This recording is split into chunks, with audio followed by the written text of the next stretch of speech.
So the purpose of this demonstration will be to review how you can manage service tickets in Odoo's version 12. So I'm going to reference your original email here, and we are going to focus one at a time. So the first item on the list is create service quotes, time and parts estimation, and share with customers. Very simple in Odoo's repair module, which is right here. Select the repair module, and we'll create a new repair order.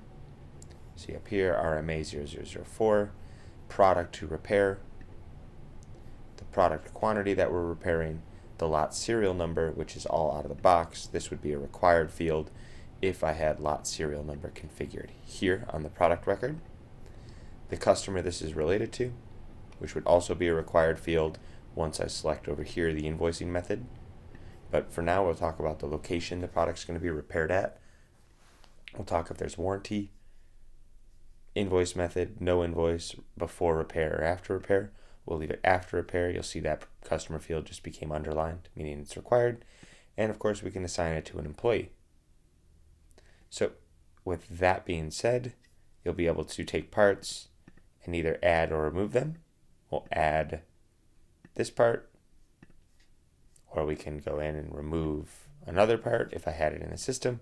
Right, and you can see here the source location, the destination location, or where we're moving that part to in the repair. Operations here, we'll see the product, and here we can insert labor, and here's where we'll give our labor estimate. 4 hours, we can modify the unit price per hour as well. Extra info is just going to track information related to this. Has it been repaired? Has it been invoiced? What's the stock move? And then here's a place to leave notes. Can comment on the repair. And then I can add notes to quotations. Just like that, and save it. Now, this is an RMA. At this point, it's in the quotation phase, meaning it's still a draft. And I can always send this to my customer right from the system, just like that. And if I go over here, we'll see there it is, John Doe, repair order 0004. John Doe can click on this and see his quote. He has parts, he has his labor, and he has the total. And we're adding this finished product. The labor estimate was the 4 hours with a total of 500. And John Doe can agree or disagree right from here.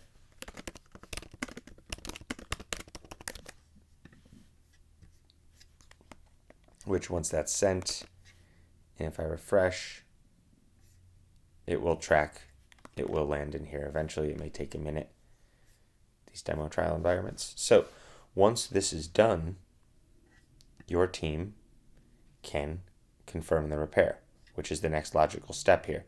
And I believe it should have landed right now. I heard my phone ring. There it is. So we have that. It'll also come in through your inbox as well, which is worth showing. So the repair, whoever's the repair manager, whoever it's assigned to, will get that information right here. And they can always view the repair order directly from here. So once this is done, you confirm the repair. That starts the repair. At this point, I have a confirmed repair. Oh, not at that point. Now I do. You can see the status is under repair. Just like that, I can always filter everything out. It's confirmed, ready to repair, invoiced, under repair, etc. You can always group by a product, a customer, a status. So we can see everything under repair here. And then once that's done, I just click end repair. And I can go ahead and create my invoice. Just like that, it creates the invoice. I click the invoice as a standard invoice would be, right? You can go ahead and once I validate this, post the journal entries for the repair, everything links into accounting for my labor and my finished product. And then you can go ahead and register the payment, or of course I can send this invoice off to John Doe, which maybe you want to see what that looks like. There it is.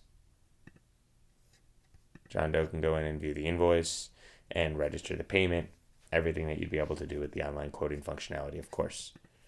So just like that, that's the sequential flow. You'll see our parts, we'll see our operations, extra info, it's been repaired and invoiced, and any notes, which actually I'm interested to see. There's my notes down here. And my notes on the quote. Oops. I believe they're down here. Okay, great. So let's go back to your document and see what we've reviewed here. So we've reviewed create service quotes, time and parts estimate, and share it with customers. That should be checked off the list. The next is create internal notes, which we can do. We have the option to have notes that are internal, which we can see internal notes, and the notes that are customer facing right here. Next, assign and reassign service tasks. I'm not sure exactly what you mean by that, but I'm assuming to assign or reassign would be to assign to right here. So you can easily go in, if I had more than one user, reassign it to a different user. You know, that person here would be able to easily filter out and say, you know, something like assign to. Oops. Sorry about that. See everything under Nicholas Kosinski, or create a custom filter here. Assign to contains NKO. Favorite, you know, and you can easily put this as my repairs by default. So every time I go into the repairs app now, I only see my repairs by default. And you can also add another filter that is ready to repair, for instance. So that should answer that question. If it doesn't, let me know. Add parts to service tasks. So we charge customers for parts used in service. As you can see right there, we were able to add or remove parts for service. And those obviously translate into the quotation in the invoice. Complete closed service tickets. We started repairs, we ended repairs, and that closes those out. As you can see, they're marked in gray here. And you know, with the simple filter function, you'll be able to easily filter out, say, show me everything that's ready and confirmed, or quotation status, save this as a favorite, instead of, you know, being able to filter everything. If possible, have a field for product washer being worked on with serial number tracking, all out of the box. You can see that right here. The serial number field is already embedded here to track a specific product and a specific serial number. So we can review history of certain machine via reporting. Yep, that's part of, you know, just standard repair. If you want to look at, you know, based on by product, through here, if you want to activate other reports, I need to know more specifically what you mean by that. But there's a number of different ways that you'll be able to drill into this data and gain visibility. For example, we could look at a pivot and have all the, you know, by customer, by product to repair, up here by when it was the repair order created based on the day. And then the measures here, we can look at the product quantity and the total for the repairs. And then we can look at serial numbers if we want to, locations, status, repair reference, right? Is it been invoiced, yes or no? So there's quite a bit of functionality baked into that as well. If you have any other specific details you want me to offer you in terms of repair, you know, repair reporting, let me know, and I'll, you know, we can talk about how to set all that up. And of course, I'll send over a separate video for service project timesheet modules. Awesome. Thanks so much for listening, and let me know if you have any additional questions.